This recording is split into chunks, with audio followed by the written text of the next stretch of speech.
Just doing one more OSA check back here. Just make sure everything is sounding good. Now that we've rearranged some cables, verifying nothing got swapped around. Thank you.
lot better. Let me make sure we're centered.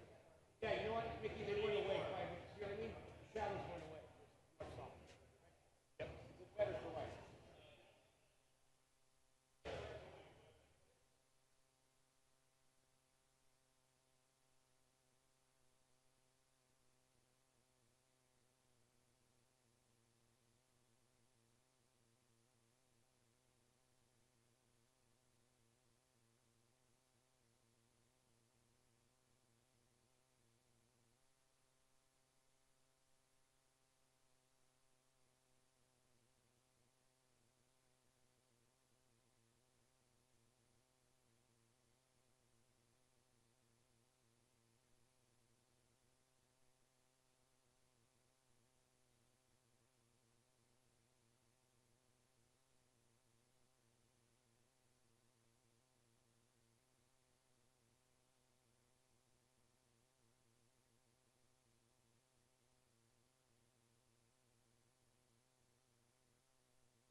everybody.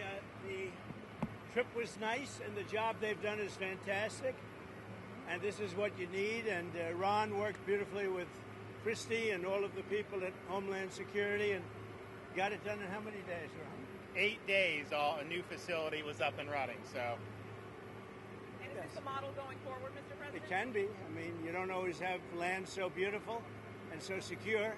We have a lot of bodyguards and a lot of cops that are in the form of alligators. You don't have to pay them so much. But I wouldn't want to run through the Everglades for long. It will keep people where they're supposed to be. This is a very important thing. We're setting records at the board. You know, we had no people come through last month. Zero, no people. But we're going to keep it that way. So Ron did great, and I want to thank you. Well, look, we thank you, Mr. President. Thanks for your leadership. The border, you did that quicker than we knew you'd do it, but you did it so quick, which is great. But Biden let in how many millions, and you got to take care of them. And so this is one example of state operating this. The feds are approving it, supporting it. We're also going to have 2,000 more at Camp Blanding, which is our National Guard site. And we're the only state in the country that mandates our state and locals, law enforcement, to cooperate with ICE. And it's made a huge difference. On any given day, Florida constitutes about 20% of all immigration arrests nationwide. So what I would just say is, don't let Florida be the only state. We've got very red states that should be doing this just as much as Florida's doing. That will increase their numbers. And then what happens is you'll have a lot of people that will deport on their own because they don't want to end up in an Alligator Alcatraz or some of those other places. So I think this is a model, but we need other states to step up. I was going to ask you, would this be enticing for other states to come up with their own model? They are doing it. We have Louisiana doing it big. Alabama's doing it. We have a lot of states. They seem to be red states and not too many blue states for whatever reason. You know, it's but the red states, Republican-run states, are doing it. The blue states don't do very well at security and policing, unfortunately. What would you say, Chris? You know, I would say that exactly right. The governor here has been fantastic in forming this partnership with the Department of Homeland Security. We were looking at different contracts with different vendors and thought, why not go straight to our governors and ask them to help us solve this problem? Florida was unique in what they presented to us, and I would ask every other governor to do the exact same thing. This is unique because we can hold individuals here, they can have their hearings, get due process, and then immediately be flown back home to their home countries. And their home countries are welcoming them. They're setting up loans for houses, they've got food assistance, they're helping to facilitate welcoming them home. I just got home from Panama, Costa Rica, Guatemala, Honduras, and they're all excited about getting their individuals back home from the United States. So and there is a lot of self-deporting. That's one thing I was actually surprised, but a lot of self-deporting. I flew over the Everglades. We did a little circle. I said, let me see. That's a big piece of land. It took us 25 minutes to fly around. Is there potential for enlargement or additional facilities out here? There may be. I mean, I think what we're doing is, because this is an important part of Florida, we're using the existing footprint of this airport. So when you guys go over there, you'll see all the beds, the medical, the galley, everything is on the concrete. We're not using any of the other stuff. Now, as you'll see, there's a lot of concrete, so there very well may be. I know Secretary Noem and her team have said as soon as the president departs, we'll be open to start receiving folks. And so we'll see what the tempo is. We do have the 2,000 in Northeast Florida that will open very soon. So it is possible to do. One of the things I think that is exciting about this is we're offering up our National Guard and other folks in Florida to be deputized to be immigration judges. We're working with the Department of Justice for the approvals. I'm sure Pam will approve. But then I'll have a National Guard judge advocate here. Someone has a notice to appear. Biden would tell them to come back in 3 years and appear. Now you'll be able to appear in like a day or two, so they're not going to be detained, hopefully, for all that long. We'll have people here in this facility that can make, it's a bureaucracy. The president's got to deal with the bureaucracy. Now, that Supreme Court ruling was good because that's going to allow him to be able to exercise Article 2 the way founders intended, but you still have bureaucracy. So we want to cut through that so that we have an efficient operation between Florida and DHS to get the removal of these illegals done. And are you How many still initially, Mr. prioritizing President? going after the worst of the worst, or are you now arresting anyone who is here? We're doing the illegally? worst of the worst always first. Yes. And I think it's great government, what we've done. And nobody can ever forget what this group of people, Biden or whoever it was, because you know, it probably wasn't even Biden. I don't think he knew what the hell he was doing. But Biden, whoever it was, what this group of people, a small group that circled the Resolute desk, what they did to this country. Think of it, what your time, all the time you have to waste doing this. It's an unforced error. We had nothing. We had no problem with this. There was never anything like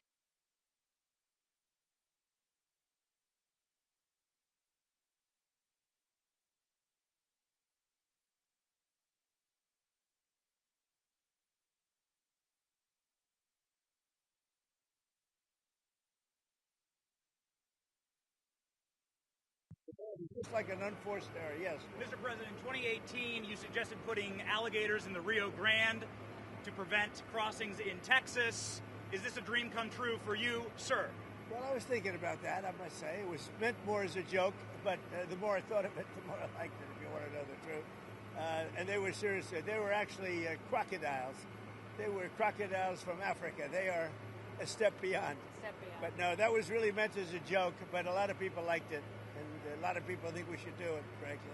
The Senate, it appears, is about to vote on I your hear big, we're beautiful doing well, bill. Ron. I hear we're doing well. Are you confident this can get I done don't by know. the 4th of Confident. July? What does confident mean when you're like when you have one vote and you have 100 people going to vote? I think so. I think it's going to be the greatest bill ever passed, even for you, as an example. Tremendous amount of Homeland Security money. Oh, tremendous amount. It's going to keep the border secure because, you know, we have them secure now, but we need to build more wall. I built almost 600 miles of wall. We need more wall. And all of that's covered in this bill. This bill is amazing for everybody. It's an amazing bill for Florida, too. Really great for Florida. You've heard the concerns about the Medicaid, cuts, though, Mr. No, President. we're not going to be playing with An Medicaid. estimated Only 11.8 waste, fraud, and million abuse. Americans could lose Yeah, their the coverage. Are you Democrats have breaking it your wrong. promise? Yeah. Waste, fraud, and abuse. In fact, if you look at what's gone on, we've gone way back. We take care of Medicaid. We take care of Medicare. They will blow Medicare and Medicaid because they have no idea what they're doing. Just like they don't have any idea what they did on the border, they have no idea. Medicaid is in big trouble with the Democrats. So you promise anyone who loses their health care coverage, that is because of waste, fraud, and abuse? Waste, fraud, only waste, fraud, and abuse, which is what everybody Mr. wants. President, Russia has about 50,000 troops stationed outside of Sumy in Ukraine. What will you do if Russia authorizes an offensive? We'll see what happens. I'm watching it very closely. Mr. President? Yeah. About Prime Minister Netanyahu's visit next week, what are you hoping to get out of that? And do you think there'll be any progress? Well, it's going to be a very quick celebration. We had a great hit. It was a obliteration. Okay, now it turns out it was an obliteration. You know, they demeaned CNN mostly in the New York Times, fake New York Times.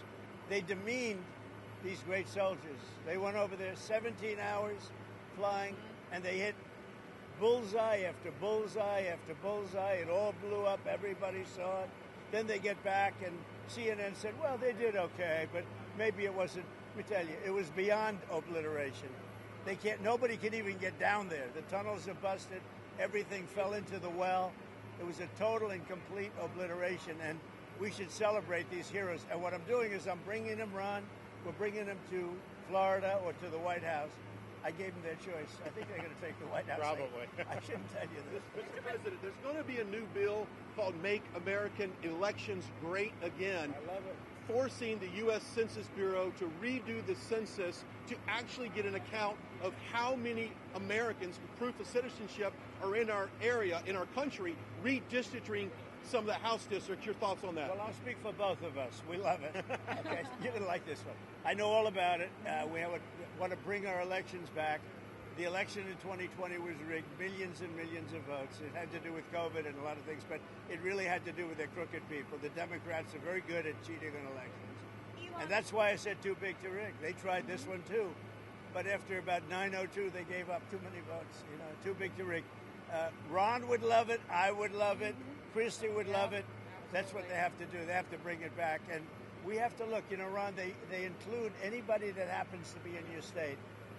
Well, California would lose like 5 seats if they did a fair census. And even beyond that, the Biden census gypped Florida of at least one seat. We only got one seat in the last census. Are you trying to tell me that Florida only had one seat in that? We should have had at least two. Texas should have had another one. That could be the difference in the House of Representatives in the majority. So I would love for them to redo the census for 26. My legislature will redistrict those lines. We'll get it to where it's fair. But as it's right now, this country is not fairly apportioned. I've got so many more millions of people in Florida that have representation because of that flawed census.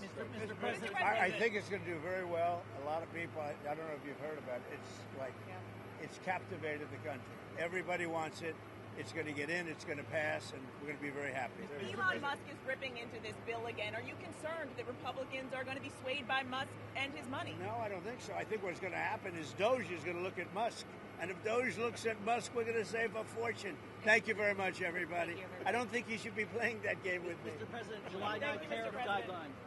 Thank you very much, everybody. Thank you, Mr. President.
1, 2, 3, 4, 5.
in that building, right? Yeah. He's walking by us. That's where his head.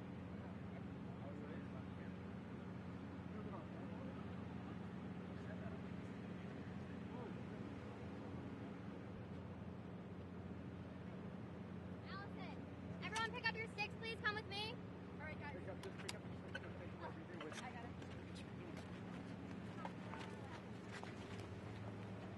Okay, guys, keep up. Keep up. Gotta go. Nice. We're moving.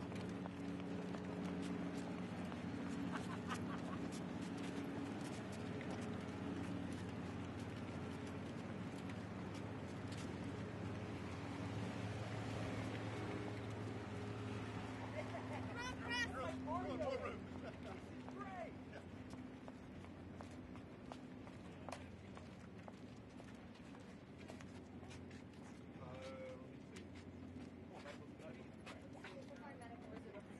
Where they will take. Are we going in? Yes, this is our medical tent. So we're gonna. The president has invited the press to join. Okay. This was on the schedule, right? Yes. Yes, this Are we is able the to do? scheduled stop. Can I do some audio here on there or not? Alan will be out. No, medical stop. Stop 2. Oh, like Yes, he has invited the press to join.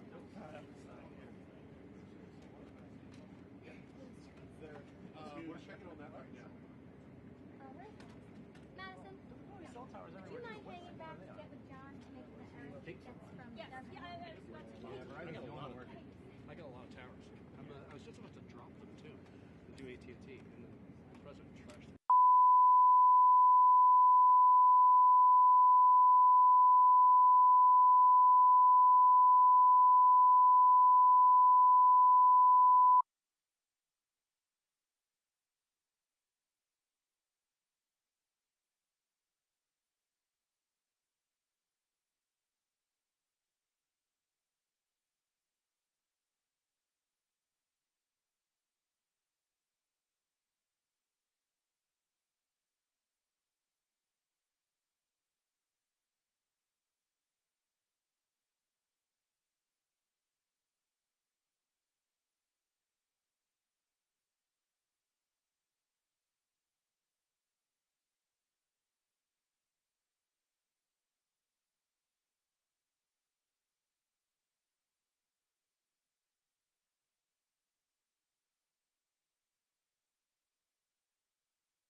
Opposed to standing around and not knowing where we are.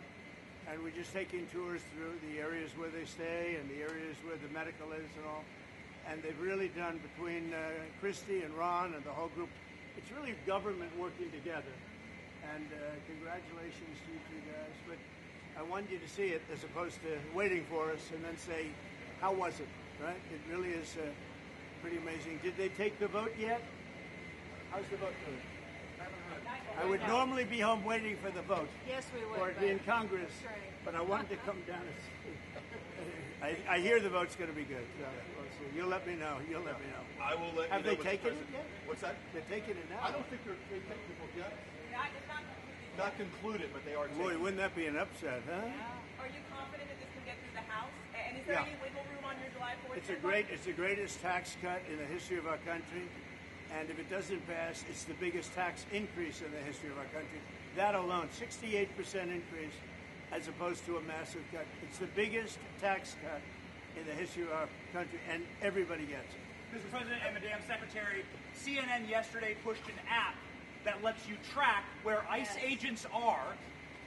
Tom Homan was saying that perhaps CNN should be prosecuted for that. That's obstruction of law enforcement. Your response? Yeah, we're working with the Department of Justice to see if we can prosecute them for that, because what they're doing is actively encouraging people to avoid law enforcement activities, operations, and we're going to actually go after them and prosecute them with the partnership of PAM if we can, because what they're doing we believe is illegal. And they may be prosecuted also for having given false reports on the attack in Iran. They were given totally false reports. It was totally obliterated, and our people have to be celebrated, not come home and say, what do you mean we didn't hit the target? We hit the target first. You know, the pilots came home and they said we hit the target first. So they may be very well prosecuted for that. What they did there we think is totally illegal. Okay, let's go. Follow us. Okay, you got it. Right. You all right? Thank you very much. Since the boys been very lucky. Marjorie Taylor Greene. Oh, really? You Works think- for who? He works for Real America's Voice. Oh, okay, good. Do you think it's easy being with Marjorie? You think I could take some heat? She was working out pretty hard this Yes, she weekend. was, wasn't she? Yeah, she was.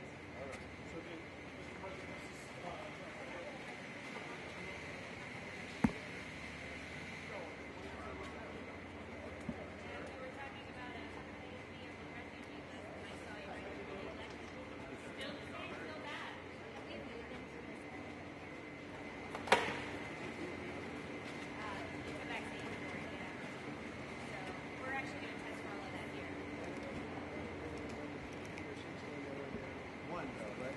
I was, Right? I was a little worried when they get my 1-year-old shot, but I didn't know any better. You know, that particular thing with the kids is out of control. Yeah. Now, 1 in 32 versus 1 in 20,000 20 years ago. Yeah. Autism. So it was think of it, 1 in 20,000 20 years ago. Now it's, I heard 1 in 16 in California. Yeah. 1 in 16. Well, that's because they think No, can you imagine? So there's something. I think Bobby's going to figure it out. So nice to see you. Thank you for visiting Yeah, us down thanks for here. visiting. This is our team, our pharmacist, and our nurse practitioner, our chief operating How are officer. you? They actually did all the work. Nice to meet you. Nice to meet you too. Thank you guys for doing this. Thank you for your partnership. You had how many days to do it? We actually just had 24 hours. 24 hours. Yeah. I was relentless. This is like a monoclonal antibody clinic on steroids.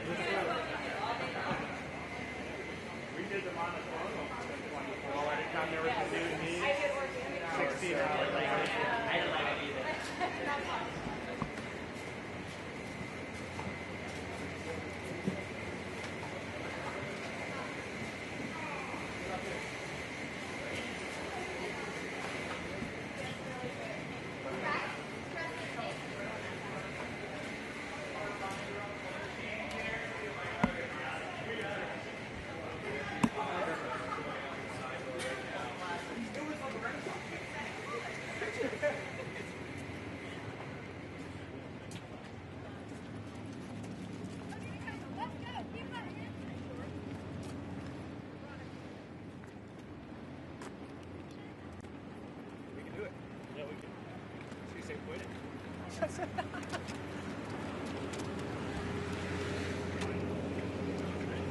That was great. If I'd never done shit like that, you know what I mean? Like, you know, it's not like I would have been invited, but we were watching live streams and stuff like that. There was never anything like that. Can you a little quicker, please? Right behind us. Can you please repeat?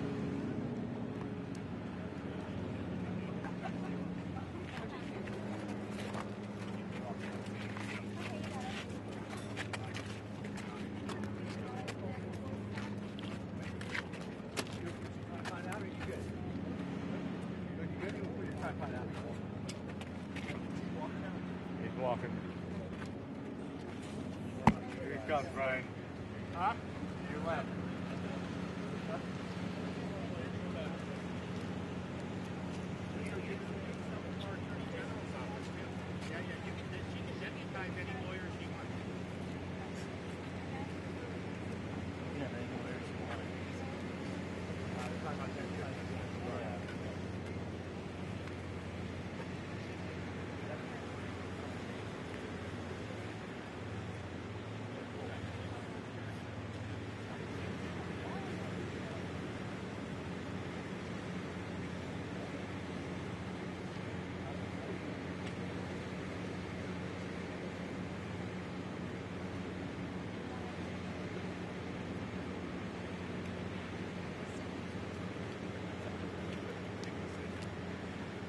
some of our staff, Florida Emergency Management staff, some of our Navy here, some of our soldiers are going to be working.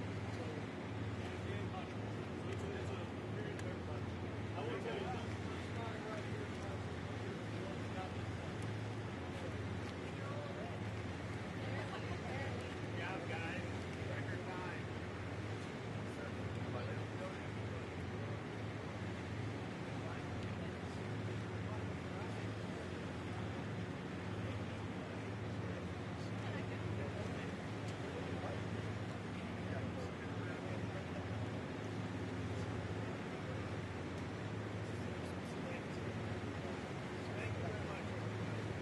Okay. Hi everyone, we're gonna move to our next stop, right this way. Thank you, Press. Okay, Press, let's keep going. Come on, guys. Please run. Run, Press. Run, I'm sorry.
Come back towards me, or just straight back, as a matter of fact, not towards me, but straight back. Yeah, hey, can you guys hear me in the studio? What's that? Sorry, I'm just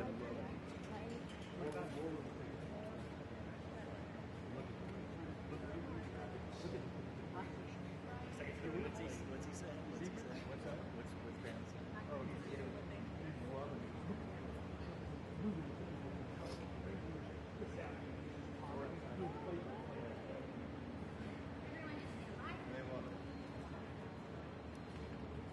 Good, right?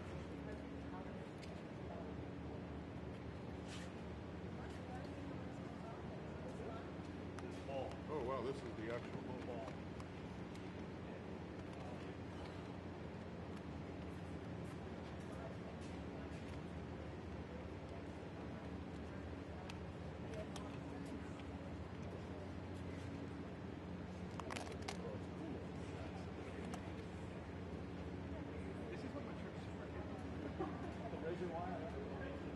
Yeah, we were some pretty unruly kids.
sure there's nothing that can be used for contraband or weapons before the detainees come in.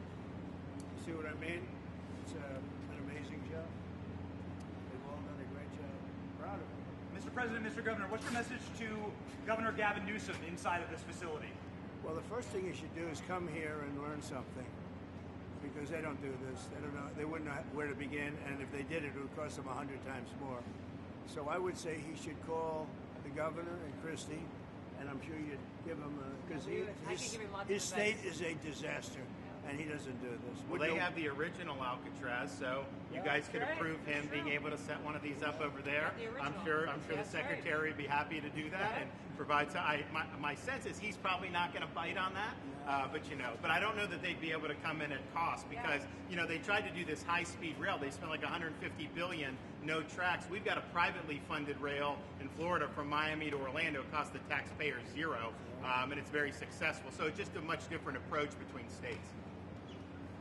We're not going to let him get anywhere near Alcatraz. It'll cost 100 times more than they thought. Now he ought to come here and study this because he could learn a lot. Yes. The first person checking into the room, sir. Tomorrow. Hopefully tomorrow, within the next 24 hours. They have the doctors, they have all the professionals. There's going to be a security sweep because there have been civilians here, so they will sweep this multiple times to make sure there's nothing can be used as weapons or any contraband. And then once that's cleared, then they'll do. So it's really up to Secretary. I know has got people in the queue, and so they'll be ready to receive. I think our viewers at home should note that this is air-conditioned facility. So if any of the news claims they're keeping them out in the hot, humid South Florida, that is wrong. It's probably 62 degrees here. To be honest. Or 72. Hey, Biden wanted me in here. Okay, he wanted me. It didn't work out that way, but he wanted me in here. What's your expectation what this will do for the speed and force of deportations? A lot of things, and they're both telling me that these people come in here, they want to go home. And they want to go home, so we immediately send them home, where it's appropriate. Now, if somebody's a real killer, we don't send them anywhere. We put them in a maximum security. Look, what we inherited from this guy, this incompetent man, and his administration, which wasn't incompetent, it was radical left, lunatic, communist, whatever you want to say. I know most of them. What we inherited should never, ever be forgotten. What they've made us do. This is all because of an open border policy where 25 million people flowed in. From all over the world, from prisons, from all over the world they flowed in. For no reason whatsoever. We had, when I left, we had a very powerful border. We had no problem. He opened it up, day one. He just opened the border and people couldn't believe it. That's right. They were standing there, what are they doing? They said, go in. That's it. You look at the first day tapes. They opened it up and they said, go in, and that's where all of this began. But this is an amazing thing that they've done here. Really but listen, people don't have to come here. If they self-deport and go home, they can come back legally. We will let them come back legally. And there is a lot of self-deportation. Yes. But if you wait and we bring you to this facility, you don't ever get to come back to America. You don't get the chance to come back and be an American again and work here. So they weren't with us when the President and the Secretary Kevin and I, we went through the intake. So right when you do the intake, they have the information about voluntary departure. They have the ability. Obviously, you guys are funding that because it's a lot cheaper to do it that way. So even if they get brought to the front doorstep here, they still have an opportunity to just go back voluntarily, and then this way they're not. Let's say they get in here like, hey, I want to stay here, I want to go back. We can put them on a plane that day and take them home. We'll buy their plane ticket, go home, and then they get the chance to come back legally. If they wait and say we're not going to do that, they can come back legally after a period. Mr. President, you've talked recently about the idea of finding some way to get farm workforce and service sector workforce, and I think you've discussed somehow a program of people leaving on a sponsorship and coming right back. Can you give us a little more detail about that and why, in the view of some hardliners, it's not amnesty? Take care of our farmers and hotel workers and various other people, and we're working on it right now, and Ron's going to be involved, and you're involved already. So we have a lot of cases where ICE will go into a farm, and these are guys working there for 10, 15 years, no problem. The farmers know them. We're going to put, it's called farmer responsibility or owner responsibility, where they're going to be largely responsible for these people. And they know these people. They've worked on the farms for 15 years, and all of a sudden so I have a great, Ron does, Christie does, we have a great feeling for the farmer and for others in the same position. And we're going to give them responsibility for people. And we're going to have a system of signing them up so they don't have to go. They can be here legally. They can pay taxes and everything else. They're not getting citizenship, but they get other things. And the farmers need them to do the work. Without those people, you're not going to be able to run your farm. Mr. President, you and the governor tangled pretty hard in the 2024 election. Yet you stand here now. Yet you stand here now as partners on this effort. How would you describe the relationship, and what future does Governor DeSantis have? I think it's a 10. Maybe 9-9, because there might be a couple of little wounds. So maybe it's 9-9. I think we have a 10. We get along great. Well, the thing about it is, I endorsed him immediately in January 2024. I raised one of his PACs millions and millions of dollars, and obviously we saved him a lot of money in Florida because Florida was a deep red state. He didn't even have to do a rally in Florida, whereas 2016 and 20, this was like ground zero. And so we've been, really happy to do that. And then we've worked very well on this and other issues with Florida. And you can call him at any time, and he wants to be helpful for governors. I mean, I can tell you that. We did Hurricane Helene last year. You didn't hear from the president at the time then. But with President Trump, we know immediately. You just make the phone call. Yeah, as a follow-up question, I'm sorry, like another thing you inherited. How firm are you going to be with Netanyahu about ending the war in Gaza? Very firm, very firm. But he wants it too. I will say he's coming here next week. He wants to end it too. We had a tremendous success with Iran. They won't have me. Somebody said, "When are you going to sign?" I said, "Sign? They are so bombed out." Did you see the report issued this morning? The place was decimated. It'll be years before anybody even gets down there. So that's not a priority, but we'll have a report and we'll have whatever we want. We'll get whatever we want from Iran. And I think, and I hope they want to have a good country. They have massive sanctions right now, biting sanctions. It's going to be very hard for them to do anything with those sanctions. And I look forward to maybe there'll be a time when we get along with them and they can rebuild their country. Is there a point where you tell Netanyahu, like, you gotta end this now, you gotta strike a deal? Well, he wants to. I can tell you he wants to, and I think we'll have it. I think we'll have a deal next week. That's what I think. Mr. President, do you intend to announce your pick for successor to Jay Powell earlier than say, or as early as say this summer or this fall? Will I do something about who it's going to be? Yes. I don't know. Hey, he'd be a good candidate. You might do him. She'd be a good candidate too. Anybody would be better than Jay Powell. No, he's causing us a fortune because he keeps the rate way up. I think it's Trump derangement syndrome personally, but we have a very strong country. We're the strongest country. Look, our country right now is at a level that we haven't seen for 40, 50 years. What we're doing now is nobody's seen anything like it. I told you, I was in the Middle East. The King of Saudi Arabia said to me very strongly, he said, "You know what? A year ago you had a dead country. Now you have the hottest country in the world." We do. We have the hottest country in the world. Thank you very much. When are we going to see that exemption for farmers? And what about other We'll be seeing it over the next couple of years. What about construction and other industries? Also, those type of industries. Will Kilmar Abrego Garcia be the first inmate here?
We have a seat for you in the last row right here.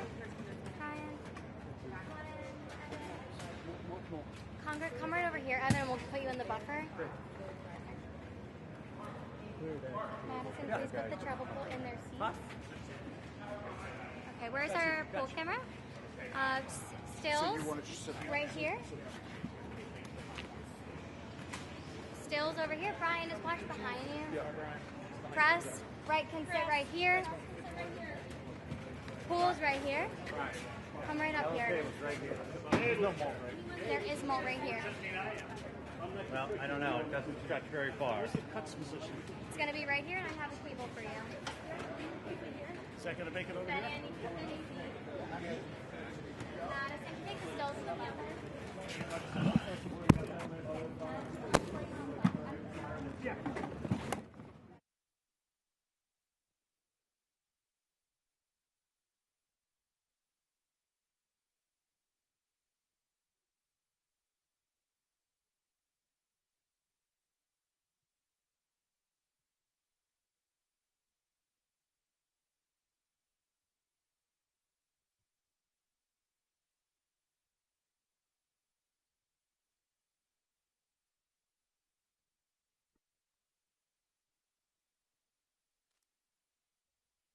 Good job. Even the microphone works well. That's good.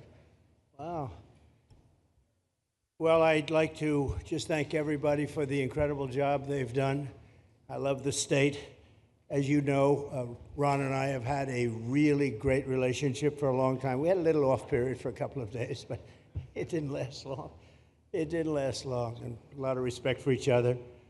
And it's a great honor to be deep in Florida, the Florida Everglades, to open America's newest migrant detention center. It's incredibly built, and you're seeing that yourself. That's why I said, let the press join us on our walk so they can see what's happening. It's known as Alligator Alcatraz, which is very appropriate because I looked outside and that's not a place I want to go hiking anytime soon.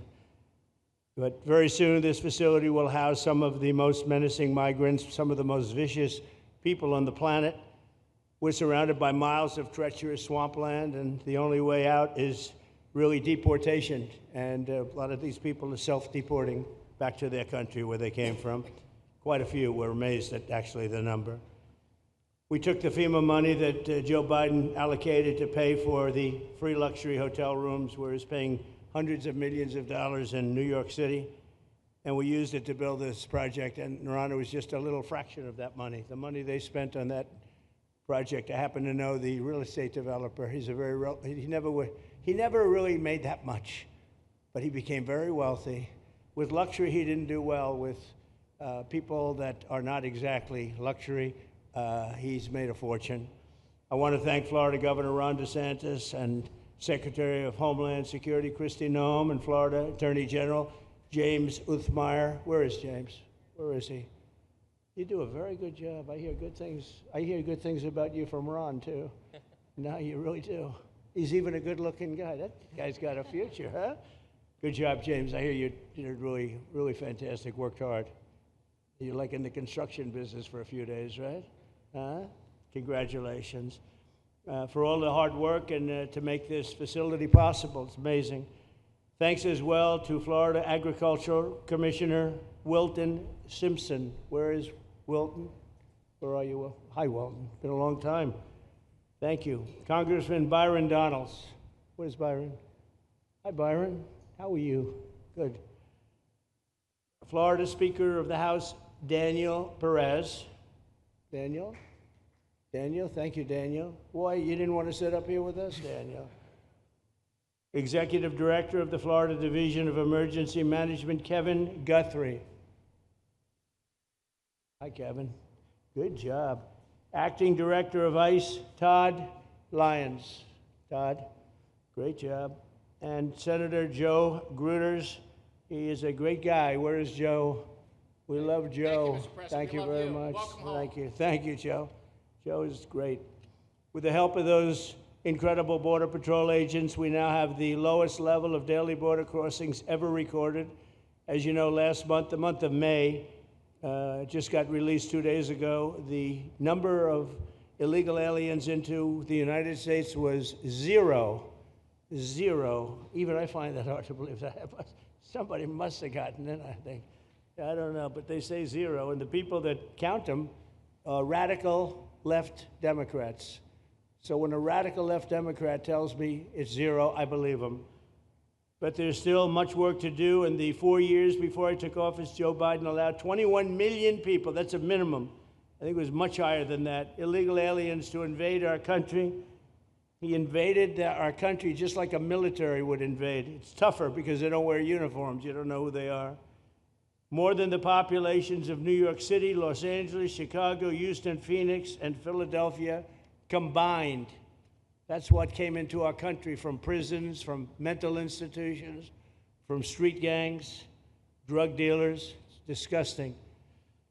This enormous country-destroying invasion has swamped communities nationwide with massive crime, crippling costs, and burdens far beyond what any nation could withstand. No nation could withstand what we did, and we're in the process of doing it, but we have some great people doing it now, and you see them up here with me, but it's, I'd call it like an unforced era. It's sort of like men and women sports. It's sort of like transgender for everybody. How could they have done this to our country? And we're never going to forget it. Last year, 15% of all the hotel rooms in New York City were used to house illegal aliens at costs that they never got for luxury. They never got this much for luxury people coming in from the wealthiest places on earth. They made more money with the illegal immigrants, with many rooms costing more than $300 a night, 6 times the rent of a typical American family. In Denver, Colorado, the city was forced to cut $10 million from its police and fire department budget as part of a $90 million plan to house illegal aliens. And it's a population that's growing and growing and destroying Denver and growing, and again, it's destroying Denver, and it's destroying many other cities too. Likewise, one of the city's largest hospital system is drowning in unpaid medical bills, unpaid in the billions, after their emergency rooms were flooded with tens of thousands of illegals, leading to the closure of critical services. And these are really critical services. They can't even keep them open for American patients. The American patients were treated worse than any illegal immigrant. In Los Angeles, 1 in every 4 students in the public school system is from a household headed by an illegal, and most of them don't speak English, so they're in a school system, and they don't have interpreters, they don't have anything, they don't speak English. What a mess, what a mess. Unforced error, all these people allowed to come in. The United States is now spending $78 billion a year on translation. Okay, think of that, $78 billion a year on translation, and smaller numbers on special education programs for non-English speakers in our public schools. So $78 billion, I think that's not a mistake. I would say $1 million maybe, hundreds of thousands of dollars, $78 billion, Joe, on translators and non-English speaking work. Federal government, the Justice Department, it's more than twice the cost of maintaining the United States Justice Department, what we're spending on translation and other things to help. In total, the average illegal alien costs American taxpayers an estimated $70,000. That's each, $70,000. I think that number is even low. If you care about balancing the budget, the single most impactful step we can take is to fully reverse the Biden migration invasion. One of the worst invasions we've ever had. We've never had an invasion like this. We've had invasions, but we've taken care of them. We've never had an invasion like this, and it's with us. And we have some very bad people out there looking to do big harm. That's why the One Big Beautiful Bill includes funding for 3,000 new Border Patrol officers and 10,000 new ICE agents. And I've gotten to know the Border Patrol and ICE very well. Unlike Kamala, she was the border czar, but she never saw the border. She never made one phone call. She was some border czar. She would have been some president. Probably would have been slightly better than Biden, though. I had to run against both of them, you know? The one guy, it's like a fighter. You knock out the one guy who's doing badly, then they put somebody else in, but fortunately she was a stiff also. Otherwise, I would have been very angry. I would have been extremely angry. The heroes of ICE will also help round up and remove members of the savage drug cartels which are coming back into our country. And we got them out. Now some of them came back in. We just got them out again, and that's going to be a vicious cycle. But these are foreign gangs. They're horrendous people, killers, that have infiltrated our territory, including 8 which we have designated as foreign terrorist organizations, which gives us a lot more power for speed and getting them out much easier. And we had a great court victory, as you know, on Friday that allows us to do what we have to do from the Supreme Court of the United States. In 5 months, my administration has already arrested over 2,700 members of the murderous Venezuelan gang known as Tren de Aragua, including a pack of these sadistic animals arrested last month with over 280 guns, and these are guns of the latest caliber. These are guns that were made over the last period of less than a year, getting brand new guns, the latest and the greatest. Every day, our brave law enforcement officers are hunting down and deporting migrant criminals who have committed heinous crimes, including more than 13,000 murderers, 11,888 to be exact, but I'd probably say the 13,000 is right also. Think of it, 11,888, and more than half of them, they committed more than one murder. So, Ron, many of them are out of here already, but it's still it's a hell of a number to be confronted with. Just this year, ICE agents in Miami have apprehended illegals with arrests for murder, kidnapping, rape, child sexual abuse, and arson, people of the worst order. We're getting these monsters out of the United States, out of Florida, out of all the places that they're in. And on January 20th, I signed an executive order empowering governors and state police to be deputized to enforce federal immigration laws, and Ron's already taken advantage of it. It's a tremendous advantage for the states. Most of them are doing it. Actually, the blue states tend not to do it. Even a couple of them have, though.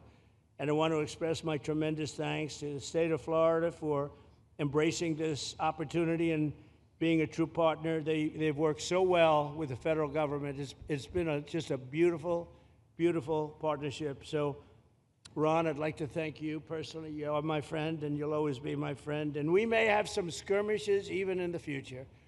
I doubt it, but I will always come back because we just we have blood that seems to match pretty well. We have a relationship that's been a very strong one for a long period of time, and I appreciate it, very much appreciate it. And also, Secretary Noem, I'd like to have you say a few words. You have been unbelievable, the job you've done. You and our favorite person, Tom Homan, have done, and your whole staff, because it's a lot of people, and Tom acknowledges it all the time. He respects you so much. He respects the staff that you both built. And you're really doing one of the great jobs. And it was great that you could work with Ron in Florida so well. Built such a great facility. So please say a few words. Thank you very much.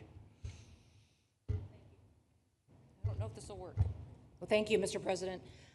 First of all, I want to thank you for putting the safety and the security of the American people first, and the way that you never lose focus on making sure that America stays our priority and that the families that live here get the chance to grow up and to raise their children in communities that are safe and that give them an opportunity to pursue the American dream. This facility here is a fantastic representation of what can happen when all of government works together and when it's accountable to the taxpayers and to the citizens that live here. The President signed an executive order that allowed us to build partnerships with states and with local law enforcement officers, which is exactly how things should function in this country. More power, more authority given to people locally so that they can take control of their own destiny. And so we have already been working under the 287G program to deputize law enforcement officers, whether they be state highway patrol, local sheriff's departments in all of our states, and allow them to go out with our ICE officers, our border patrol officers, and make sure that we're getting the worst of the worst off of the streets. We also recognize that as we've been doing that and returning people back to their home countries, that we need detention facilities. We need beds to put them in place so that they can have their due process before they return home. And this facility is exactly what I want every single governor in this country to consider doing with us. What happened to start this conversation was that a young man named Jimmy Percival in my office, my general counsel, who came from Florida and used to work here, called up the Attorney General and the governor and said, hey, what do you think about partnering with us on a detention facility that we could put in place that would allow us to bring individuals there? There's an airstrip close by. You guys volunteered the assets that you have and the connections that you have and worked with Kevin extensively so that we could come here, have their due process given, and return them home to their countries. And in 8 days, this facility has been stood up. And I want everybody to recognize that detention facilities that ICE adheres to is a higher standard than is required at state levels, at local Department of Corrections facilities, sheriff's offices. This is a state-of-the-art facility, air-conditioned, isolated though for security purposes, which is very helpful. And I appreciate so many people being willing to work together to make a project like this happen. Right here on this location, we'll have about 3,000 beds. Other location will have another 2,000 beds that will allow us to bring individuals across the country that we are bringing in and incarcerating for violating our laws and immediately get them out of the country as soon as we possibly can. It's exactly what we need to be perpetuating in other states. And what I would say is, I want all of you to notice these flyers that we've got, is that everybody who sees these flyers or anybody who sees these news clips should know you can still go home on your own. You can self-deport. If you go on the CBP Home app and go home now, you will get the chance to come back to the United States legally. You will get the chance to come back and do it the right way. If you don't, you may end up here. And you may end up here and being processed, deported out of this country, and never get the chance to come back. That is the consequences of breaking the law in the United States of America. Listen, our job is to uphold the law. This is a country of laws. We have a border now, and because we have a president that cares and recognizes that we need to be a nation of borders and a nation that upholds the law. If you break the law, there's consequences. We will deport you and you will never get to be a United States citizen. You'll never even get to come back here and work and to pursue the American dream. But if you decide you want to go home now, go home. And we'll help facilitate it. We'll buy your plane ticket. We'll get you there. In fact, I just got back from Panama, Costa Rica, Guatemala, Honduras. Those countries are excited to get their citizens home. They're setting up programs to loan them money to buy houses when they get there, help them with food assistance, get their children educated, scholarships. They want their citizens that are living here in the United States illegally to come home and to be a part of their economy and help their countries grow.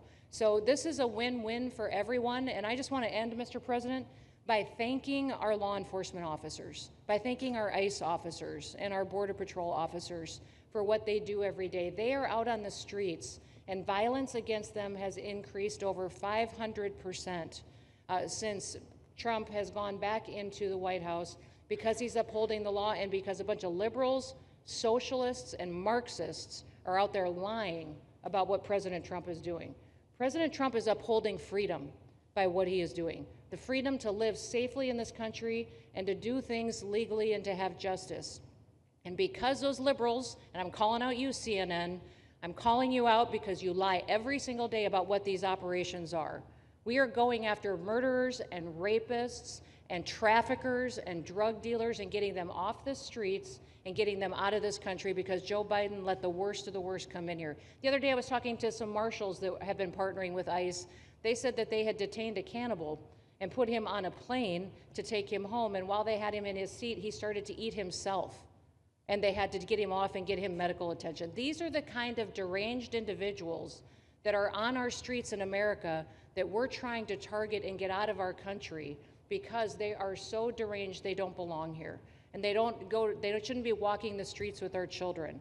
And they shouldn't be living in the communities with our families who just want to grow up, go to job, raise their children to grow up and get a job and to live the American dream. So thank you to all of our law enforcement officers, those in our military that have been helping, our National Guard. Thank you to Governor DeSantis for stepping up and being an example to other governors. I hope my phone rings off the hook from governors calling and saying, how can we do what Florida just did? How can we do exactly what they did? Because we need this big, beautiful bill. We absolutely have to have this big, beautiful bill that has the funding so that we can continue this operation and we can get those bad criminals off of our streets and have the officers to do it so that when they go out on an operation, somebody's got their back. Somebody's got their back, they can do it safely, and they can go home to their families at night too. So this bill needs to pass through Congress so we have the resources at the Department of Homeland Security to make sure that our homeland truly is secure. And Mr. President, thank you for Stephen Miller. I just want to thank you for him. This guy calls me night and day and tells me all of his wise advice and wisdom, but he's a rock star because he loves this country and he's passionate about making sure that nobody is prioritized over an American citizen. We love everybody. We do. We love everybody. Not everybody. But, well, a lot of people. But Not we shouldn't be putting people illegally above citizens.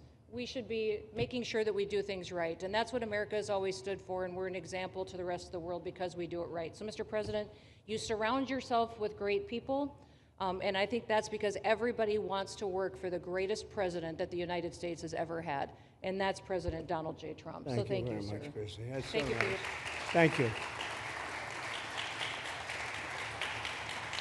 Thank you very much. And I have to say that, you know, when Christie's name was put before me by Tom Homan, by the way, because I wanted him for the border, and somehow I thought that was going to be good in that sort. But he didn't want the upper job, and I said, "Who do you recommend?" Christy Noem. I said, "Oh, are you kidding? She's great, but she's such a fine, elegant person." He said, "Sir, she's tough as hell."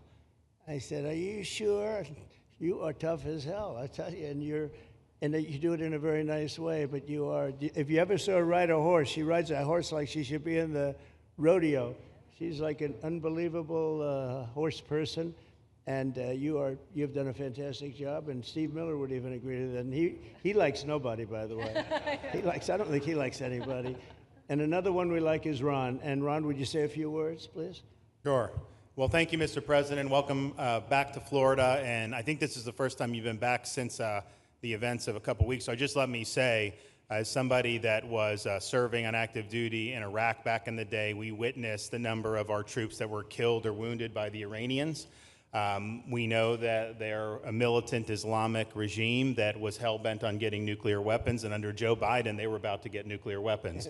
And because of your strong actions, those dreams and those ambitions have been reduced to rubble.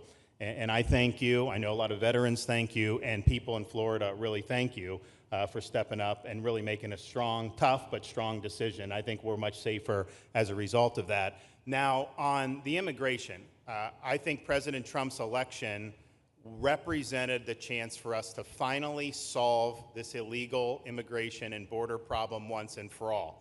I knew he was going to do the border, although he did it very quickly and very thoroughly. I think that no one can say that that's been anything but a spectacular success. But then we have the issue of Biden let in how many millions of people? And you had millions that had been in over decades previous to that. You can't have a country if you don't have respect for the rule of law. You can't have a country if foreigners get to decide who comes in. No, we, the American people, make that decision, who's allowed or not allowed to come into our country. We've seen Europe be overrun by open borders, so we're not going to let that happen here. So when President got elected, I knew that the states had an important role to play in facilitating this really, really historic mission. We're the only state in America, Florida, that requires full cooperation with ICE from all state and local law enforcement entities. And what is the net result of that? We have these agreements for these 287G task force with sheriff's departments, police departments, state agencies, and it's really instrumental in rounding up a lot of really bad people who shouldn't be here. If you look at the number of those full-blown 287G agreements that have been executed around the country, the state of Florida counts for 60% of those. If you look at the number of immigration arrests of illegal aliens on any given day, the arrests happening in Florida constitute between 15 and 20%. Nationwide. So we're all in on this because we understand how important it is to our citizens. It crowds schools, it crowds medical, it crowds housing. Yes, you have illegal alien crime as well, and people want the problem solved. And the only way we're going to solve it is if states like Florida step up and help the president, help Secretary Noem get the job done. Now, this facility here was really in response to us working with DHS and ICE from the time the president got sworn in. And the number one thing they kept coming back to was Biden decimated the agency. I mean, let's just be clear. You could have illegals in Florida. Biden would just release them. Even when they had notices or they had orders to be removed, Biden wouldn't send them back. So their interior enforcement collapsed under Biden. So they're building it back up, but they're like, we need detention space in order to be able to bring about more deportations. And so what we have here can hold 3,000 now. We have 2,000 facility up at Camp Blanding that we're going to be open, which is our National Guard site. But think about what you have here. They come here, say they already are been ordered to be deported. You drive them 2,000 feet to the runway, and then they're gone. It's a one-stop shop. And this airport that's been here for a long time is the perfectly secure location. It's going to make a big difference. And let me just thank everyone who was involved. We got the call from DHS a little bit more than a week ago, and here we are 8 days later with this facility open, and as soon as Air Force One departs, it'll be swept, and it'll be open for business to be able to do. But our goal here is to process them and be able to effectuate their return to their home country.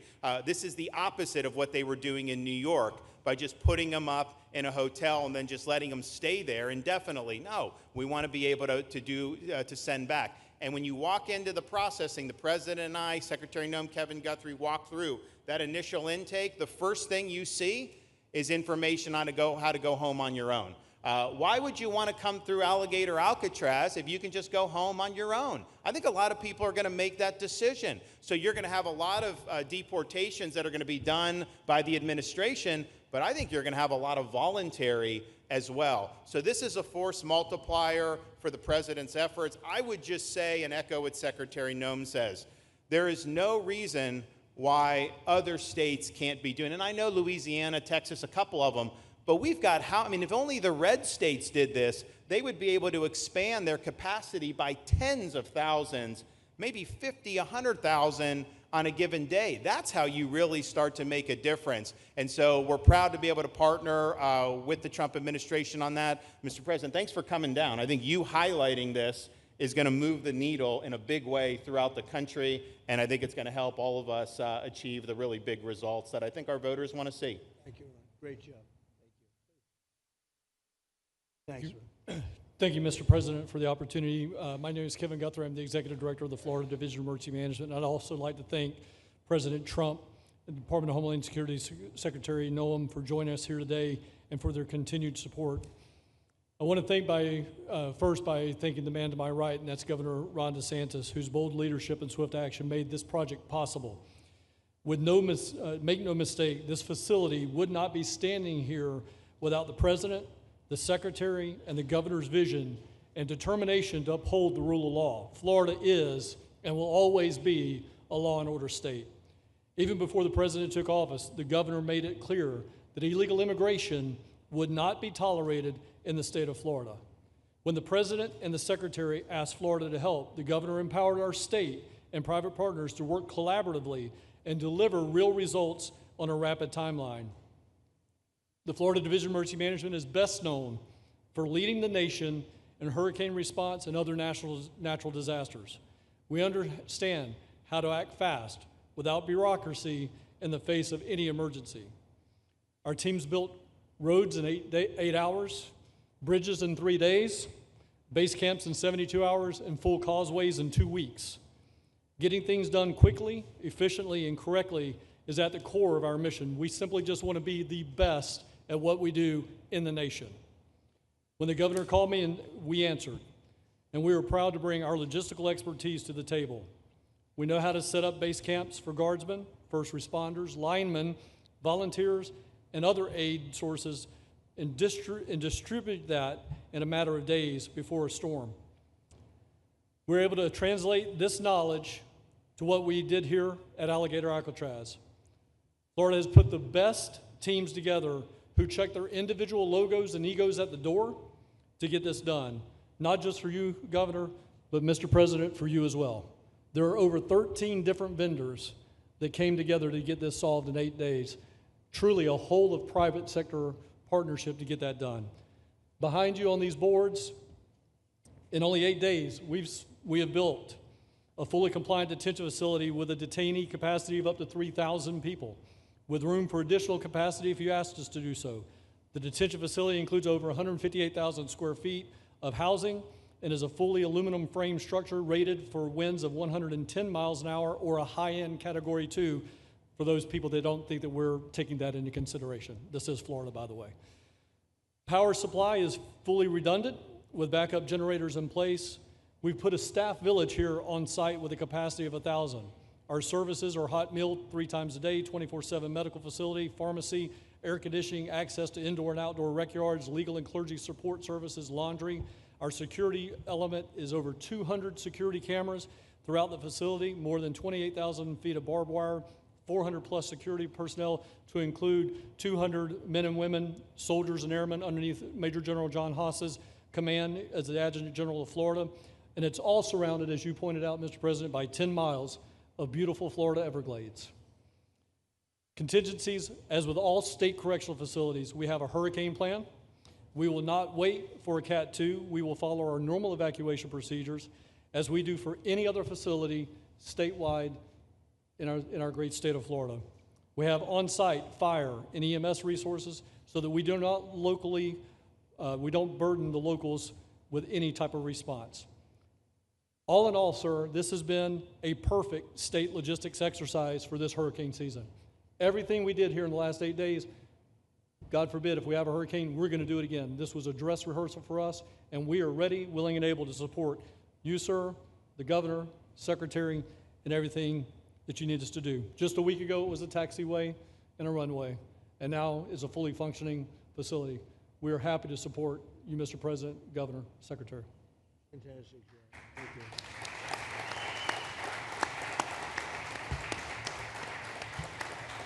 Byron, please.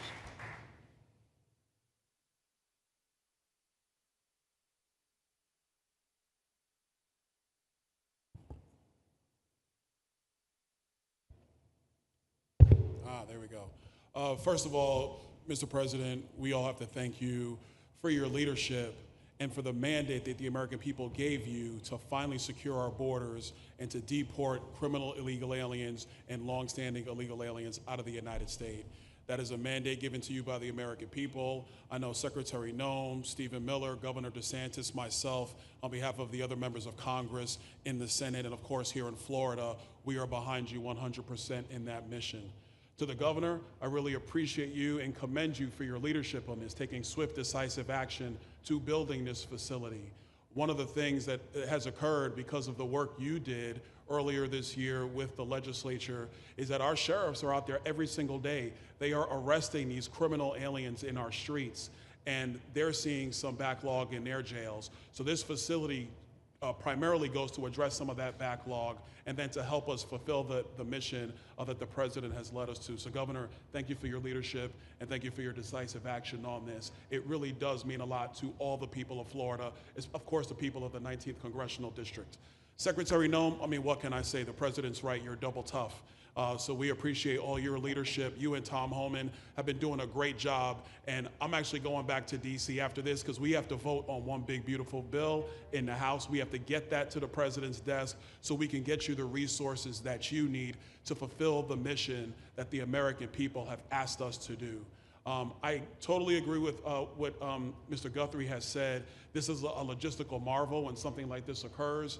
We've seen Florida Department of Emergency Management answer the bell time and time again. The governor has said we need to accomplish this, and DEM gets that job done. And we had a side conversation about, I know there were some concerns. People were like, well, what happens if a hurricane comes? What happens if this happens? And I looked at Kevin Guthrie and I said, you already have a plan, don't you? And he goes, of course we have a plan. You know that we do.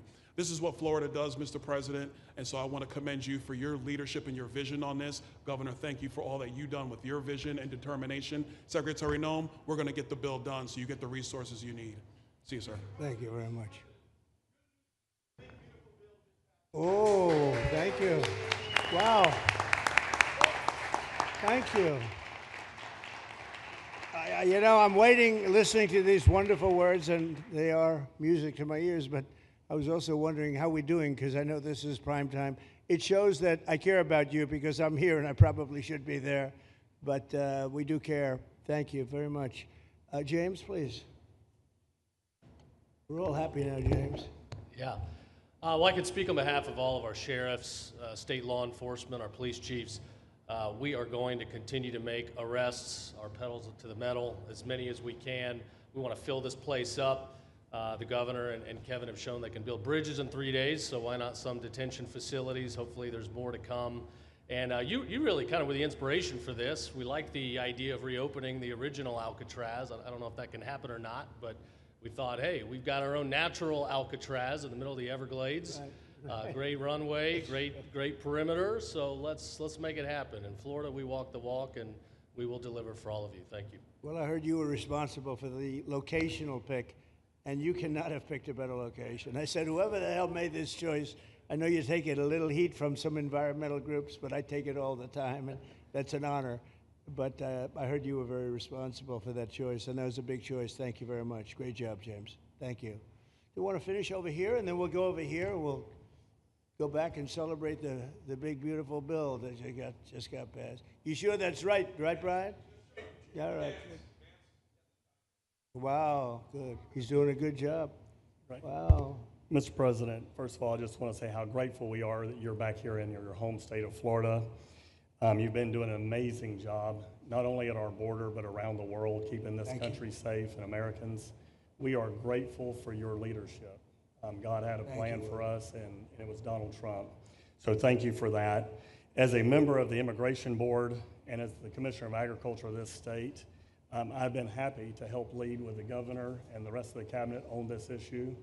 We're very proud, Secretary Noem's here today and others, to represent not only the United States in our efforts to make this commitment to keep our citizens safe, but we're going to continue in Florida to remove the barriers to have your vision come true of a safe United States. We're going to get these illegal criminals out of this state, and we really appreciate you and your leadership in this effort. So thank you for being here today. Thank you very much. You're doing a great job, too. Thank you. Thank you, Mr. President. Joe Gruters, State Senator. I'm a member of your Homeland Security Advisory Council, your Vice Chairman. Thank you for that appointment. And thank you for coming back to Florida and everything that you do. Every single day you are delivering on the promises that you promised to us at all of the events you've done throughout the years, but specifically this last campaign. You deserve all the credit for everything, and you are surrounding yourself with incredible people like Secretary Noem, Stephen Miller.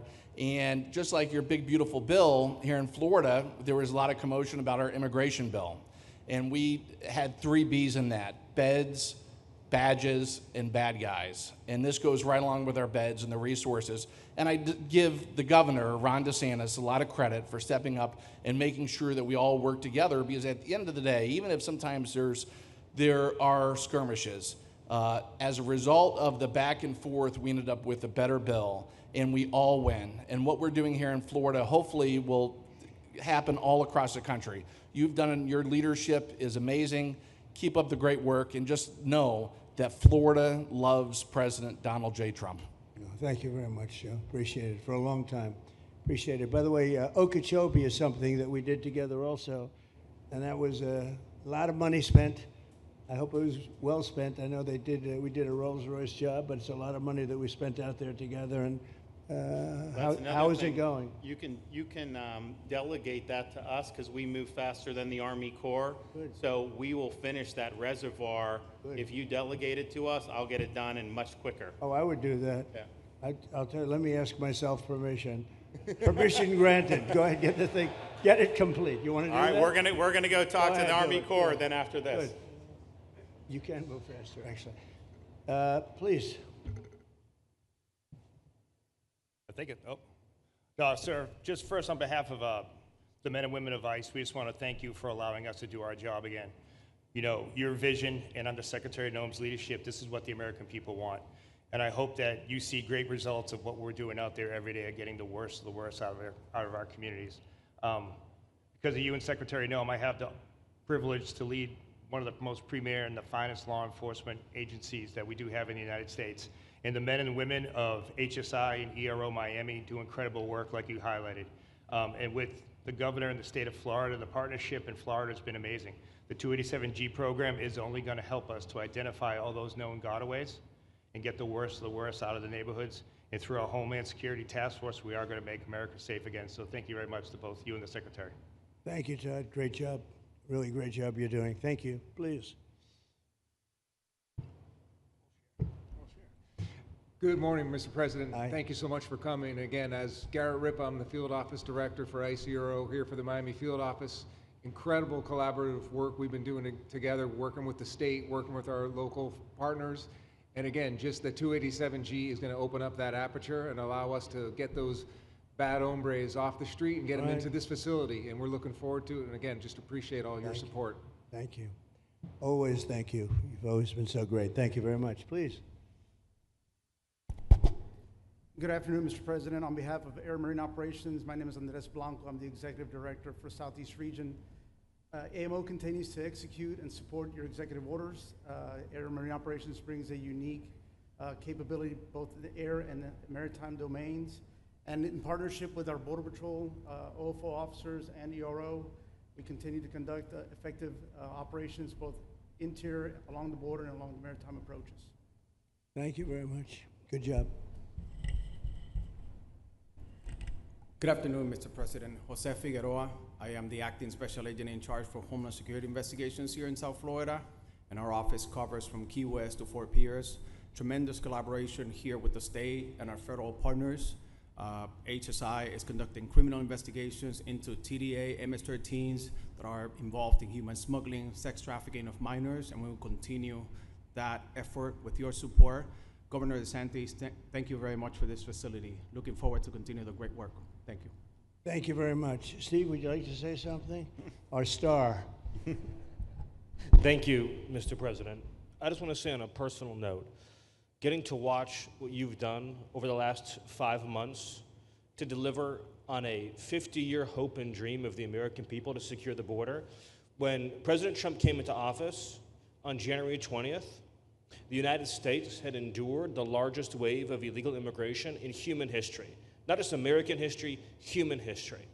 And within just a few days, President Trump, through his strength, leadership, diplomacy, and vision, achieved the most secure border anyone in the world has ever seen. When we recently went overseas to the NATO summit, I had senior staff in foreign governments come up to me and ask me how he achieved the Trump miracle on his border and could that be replicated in their countries. For individuals who don't work in this space, to have 0 successful illegal entries in an entire month should be an impossible achievement. There's a 2,000-mile border with one of the poorest countries in the world, and you have open travel from 150 countries into Central America and South America. There are 2 billion people in the world that would economically benefit from illegally coming to the United States.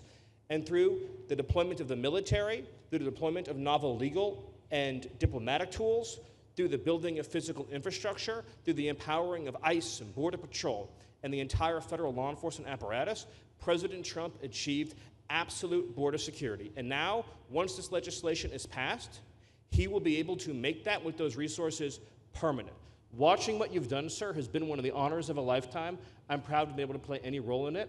And what President Trump is going to achieve next with the resources in this bill will make America safer, stronger, freer, more sovereign, and more prosperous than it has ever been before. Thank you, sir. Thank you, Steve. Oh. Thank you. And the bill is going to be great for Ron. It's going to be great for Florida, too. A lot of set-asides for Florida, some of the things that you wanted to do. And so it's great news to hear that it was approved. Do you want to take a few questions, Ron? We'll take a few questions from these. Yeah, please, go ahead. Yeah. Thank you, Mr. President. Given the likelihood of the One Big Beautiful Bill passing, and we look forward to the success of this facility here, how many more facilities like this do you feel that the country needs in order to enact your agenda of mass deportations? Well, I think we'd like to see them in many states, really, many states. This one, I know Ron's doing a second one, at least a second one, and probably a couple of more.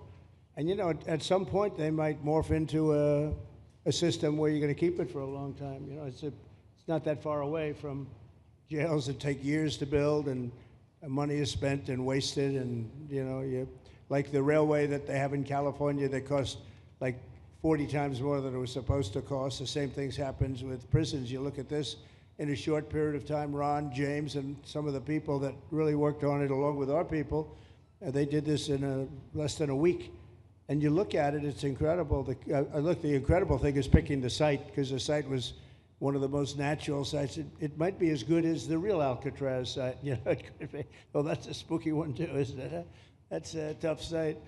But so I think it could last as long as they want to have it. I mean, you may morph this into, you know, your prison system, frankly, which I know you always need, unfortunately. I'd like to say, you know, a little controversial, but I couldn't care less. We have a lot of bad criminals that came into this country, and they came in stupidly. It was an unforced error.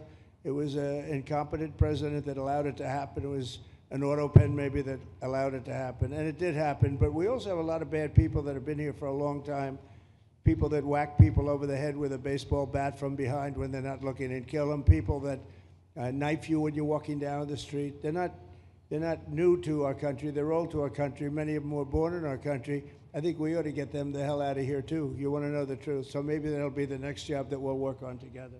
But I think getting them out, you know, we forget about them. We had some bad accidents in New York. And they're not accidents. They were done very much on purpose. People being pushed into a subway just before it arrives, going 40 miles an hour. And they're 10 feet away from where the thing is. You get pushed right into the face of the subway train, get whacked and killed. And these are sick people. I'd like to get them out of here, too. Yeah, please, go ahead. White shirt, glasses. Julio Rosas, Blaze Media, sir. A couple months ago, I ran into former DHS Secretary Mayorkas, and I asked him a couple questions about his disastrous handling of the border. He didn't like my questions. But the number one question that I heard from people in responding to my video was, why hasn't he been arrested yet? You know, obviously you guys are cleaning up the mess that was made deliberately for the past 4 years, and so people want accountability. It's great to see that the border is secured, and it's great to see the state level cooperation, but I guess I would ask you, why hasn't he been held accountable, or anybody really? Well, you know, pardons were given out by to many people, and they shouldn't have been given out. Like the Unselect Committee of Political Thugs was given a pardon because they destroyed all of the information from 2 years of hearings, and they should be arrested, but they were given pardons. Was he given a pardon, Mayorkas? Was he not? I don't believe so. Well, sir. I take a look at that one, because what he did is it's beyond incompetence. Something had to be done. Now, with that being said, he took orders from other people, and he was really doing the orders, and you could say he was very loyal to them, because it must have been very hard for him to stand up and sit up and, you know, talk about what he allowed to happen to this country and be serious about it. So he was given orders. If he wasn't given a pardon, I could see looking at that. In fact, why don't you take a look at it, Kristen? He was impeached, but yeah, it was just a fake impeachment. It was a fake impeachment. Why don't you take a look at it? I think he was so bad. They were all so bad. Look, it was the worst president in the history of our country. We've had some bad ones, but he was the worst president. But somebody told Mayorkas to do that, and he followed orders, but that doesn't necessarily hold him harmless. So take a look at it. Very good question, actually. Thank you. Yeah, please. Go ahead. Mr. President, you and the Secretary have both said that many people have self-deported since you came back into office. Yeah. How many is many, and has the rate gone up? How do you see the tempo of that moving forward going on?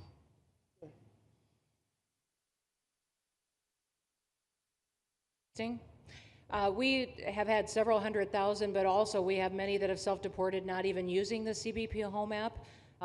When I have gone to these other countries to negotiate security agreements and information sharing on criminals, who's coming and going into their countries, they report that hundreds of thousands have come home that weren't on our radar, that they are coming home on their own and self-deporting because they want the chance to be able to go back to America someday. So we believe it's over 1 million, possibly more than that. I'm asking all of those countries for their information on what they have of individuals that may have returned home, that they have taking advantage of their programs to help them become a part of their civilization again too. So we know it's over 1 million, but we have to, I'm getting more information, and that number will grow.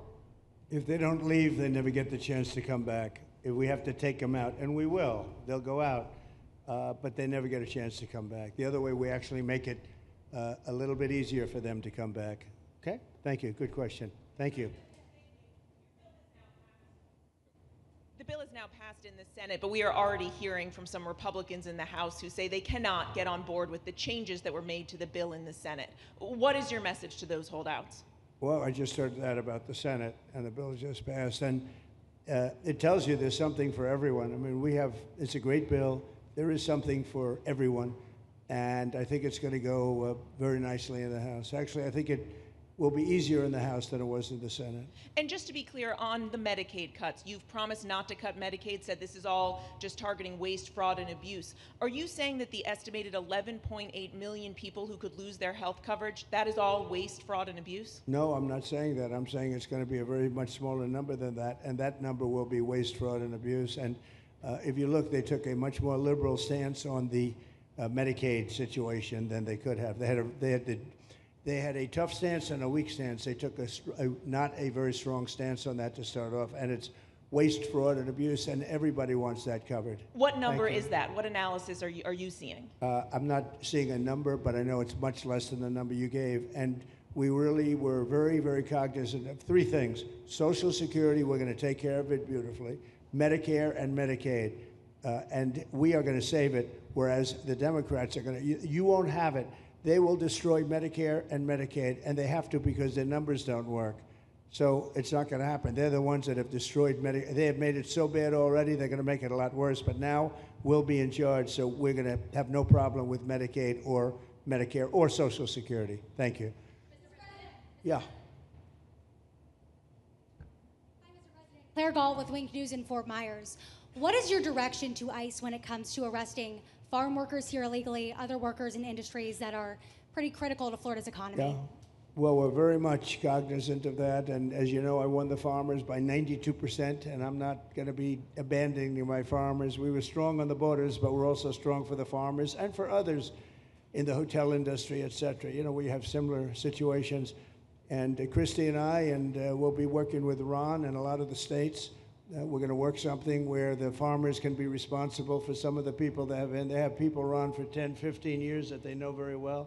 We're going to put them responsible and we're going to issue a form of a card or document, and the farmer's going to be responsible for these people. They're not going to have citizenship, but they'll be working, they'll be paying taxes. We need to get our farmers the people they need, otherwise our farmers aren't going to be able to do their land. You know, it was tried once before, many, many years ago, where there was a very strong guy, and he got everybody out, and every farm almost in the country, but every farm in California, every farm in Iowa, almost all the farms went bankrupt. They had nobody to work, and we don't want to have that situation. So we're going to work it. We're going to put our farmers and others in charge of the people that they have under them. They know the people, and I think it's going to work out really well. We're going to take care of our farmer, but we're going to get the criminals out, okay? Yeah, go ahead, please. Thank you. Mr. President, how do you respond to critics who fear that a 3,000-bed detention center and the waste that could produce will pollute the surrounding federal protected land, including land that both administrations have invested billions of dollars in restoring? Well, I was one of those that invested billions of dollars and hundreds of millions of dollars right here in the Meadowlands, but in the Everglades, and the Meadowlands too in New York. If you look at what we did up there, speaking of the Meadowlands, a lot of places like this, but this is a very unique one. One thing I'll say about this land, we'll be gone 1,000,000 years and this land is still going to be here. It's not going to be much different. You'll have the water moccasins, you'll have the alligators. You may not have people, but you're going to have all those animals. They're going to be around, and you got plenty of them out here. I think it was a brilliant choice, and I think almost anybody in his or her right mind would say this was a brilliant choice. I give the governor a lot of credit for using this piece of land. And in addition to that, it's on top of something that was already developed. It's an airport. You know, you have the runways, you have so it's already been developed. So it's not like you're dropping dirt right into the thing. There was zero movement of that. That was done many years ago because the airport's very old, but it was an abandoned railroad, an abandoned airport. And frankly, it's like perfect. And you can do expansion on this site substantially without doing anything. So the people, I heard them complaining about the Everglades. There's no, I don't think you've done anything to the Everglades. I think you're just enhancing it. This was already here. How long has the airport been here? Decades. Many decades, yeah. And they have, Kevin, all these guys, have a waste plan, like the wastewater gets trucked out, potable water gets, literally, they have, even our DOT has put things up in case there's any seepage, which we don't. So you are literally doing this on concrete that's already here. So I don't think those are valid and even good faith criticisms, because it's not going to impact the Everglades at all. President's been a champion, we've been a champion, really changed the game in Florida on it. I think it's just people don't want to see illegal immigrants deported, and that's their ideology, and they have a right to that. But illegal immigration's unpopular, so they know that they're going to have less effect trying to do it. So they're going to try, oh, well, no, it's just about the Everglades. But really, I think a lot of those people, they just don't want to see illegals deported. Because if you actually hear, everyone's here, you obviously know there's zero land that's being disturbed. Well, when we talk about popularity, though, I will say I ran on the issue of illegals, and we have to get them out. And I won 82% on that issue. So I think that they may not like certain aspects of it, but ultimately they do not want them in their country. And if this is a part of a use, but I think from an environmental standpoint, it's incredible. In fact, when we landed that very big, heavy plane today, they came out and checked it fairly. I think they want the president to be able to land on a piece of concrete that's not going to go 6 feet underground. And they checked it. They came back and they said, this thing is really solid. So it's been there a long time. It's going to be here a long time, and it was a great choice of a site. Thank you. Yes, please. Brian, go ahead. Yes, sir. The people of Syria were recently seen on the streets waving American flags, chanting Trump, Trump, Trump. They're so appreciative of the economic sanctions that was lifted on that country, giving them a little bit of hope for prosperity. You want to comment on that? Well, they're great people, and the man that is leading them has a reputation. He's the head of some pretty tough organizations, and a lot of people criticized me for that. I said, well, what are we going to do, take him out of a day school, a country day school? It's going to be, by nature, I would think, Ron, they'll be pretty tough, and he is pretty tough, but I met him, spent a lot of time with him, good guy. I took off the sanctions because if I didn't do that, they wouldn't have had a chance. And Syria has a chance. The people are great. They work hard. They're very smart. It used to be a place of professionals, accountants and lawyers and doctors and high academic credentials in that part of the world. And I think it's going to work out great. I took off the sanctions, and they were very appreciative. They were shocked, but they were very appreciative. We're giving them a chance at survival. With the sanctions, it couldn't have worked. Thank you.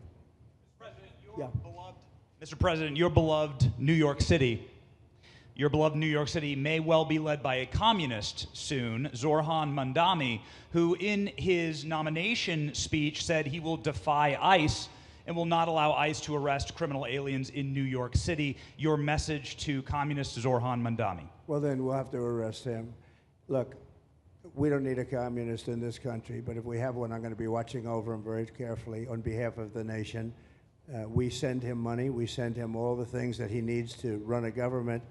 And by the way, they get about 3 times what you get, Ron. If you look at the per capita, Florida gets 1/3 of what New York gets in terms of the numbers. Why don't you give us those numbers? Yeah, well, because that's what we should send him. Yeah, well, like sometimes people say Florida gets more because they count Social Security recipients, but that's not money to the state. Those are seniors that live here. If they moved to North Carolina, you could count it there. So it has no interaction with the state government. They get more on the city and state governments than we get. Right, substantially. We're going to be watching that very carefully, and a lot of people are saying he's here illegally. We're going to look at everything, and ideally. He's going to turn out to be much less than a communist. But right now, he's a communist. That's not a socialist. I've always said, we will not have socialism in this country. In the speeches, I said, well, what? They skipped socialism. And you got a lot of them like that. And you see AOC, she's out there with her, bad IQ. She's out there ranting and raving about how wonderful he is. And look, so far he's winning. He still has a race to win, but so far he's winning, and he has an advantage as a Democrat in New York City. I was there a long time ago, and it was a long time since a Republican won the city, but you would think that a Republican would be able to win. Or you have a good independent running, Mayor Adams, who's a very good person. I helped him out a little bit. He had a problem, and he was unfairly hurt over this question. He made a statement to the effect that this is terrible. New York City can't have all these immigrants come in, and like he was indicted the following day. And I said, that was a phony indictment, and it was a phony indictment. That was a Biden indictment. I said, don't feel bad. I got indicted 5 times every time you opened your mouth. That was a bad group. That was a very dangerous group, I will tell you. These were not nice people. That was the only thing they could do. They had no policy. They had no skill. They had no anything. But they were very good at that. They were vicious, vicious, horrible people. Thank you very much. Yeah, please go ahead. Anna Giratelli with Washington Examiner. Governor DeSantis has proposed using National Guard, deputizing them as immigration judges to get through this massive backlog of people in the immigration court. Would you be open to that? Yes, he has my approval. Okay. That wasn't too hard to get, was it? He didn't even have to ask me, James. You didn't even need James to ask me. He has my approval, okay? Good. I also like what he's doing in Okeechobee. He has my approval for that, too. I don't know how we work that out, but we'll work it out. We'll follow up. Go ahead. Please. President Trump, Jake Stofan with Action News Jax from up in Jacksonville. There's some talk about a facility similar to this up in Camp Blanding. Has that been approved by DHS? If not, what's the timeline? When could we see ground break on that? Well, I'll ask Ron or James to talk about it. Do you want to mention it, James? The overarching plan, I think the secretary has said she supports the whole plan, so you guys are going to keep going. Yeah. So, Mr. President, just specifically, the response for proposals is out for that today. It closes, I can't even remember what day of the week it is, but it closes on Wednesday at 5 o'clock. Then we will do notice to proceed. So I would say right after our wonderful Independence Day, we will be starting construction there at that facility. You're going to have another big runway there, too. That's great. Wow. Well, I love these runways. It's very convenient, I must say. Having a runway is a nice thing. Today, you don't get runways approved. I will tell you, it's tough to get a runway. Although in the age of Trump, you get them approved fast. You know, we're approving massive electrical bins, what they call them bins, but big electrical facilities for all of the factories and the AI that's coming in. They're going to build their own electric. They're going to be really. They're going to be made into electrical providers. They're going to have a lot left over. They'll put it into the grid. I think, well, they're going to end up doing so much. They'll put it into the grid. Won't even cost anything from their standpoint. But so we have a lot of that happening. We get approvals fast. So, but I was just saying, runways are hard to get, but we'll get them now. But in the past, I would say over the past 30, 40 years, when you can get a runway, that was considered gold. Okay, please, go ahead. Go ahead. Sure.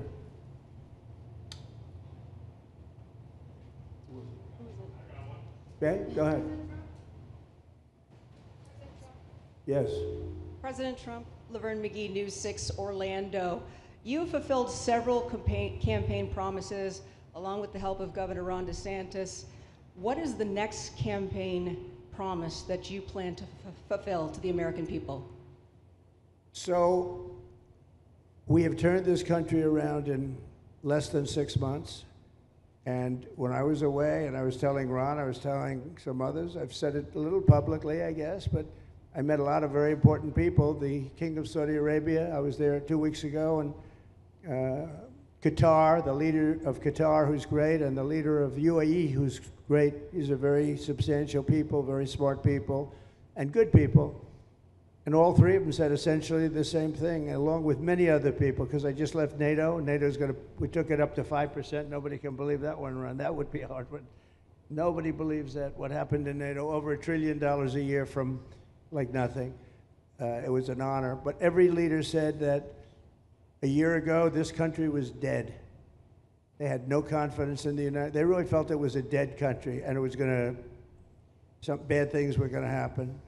But they used the term, it was a dead country, and now they said you have the hottest country anywhere in the world. We're the hottest country in the world right now.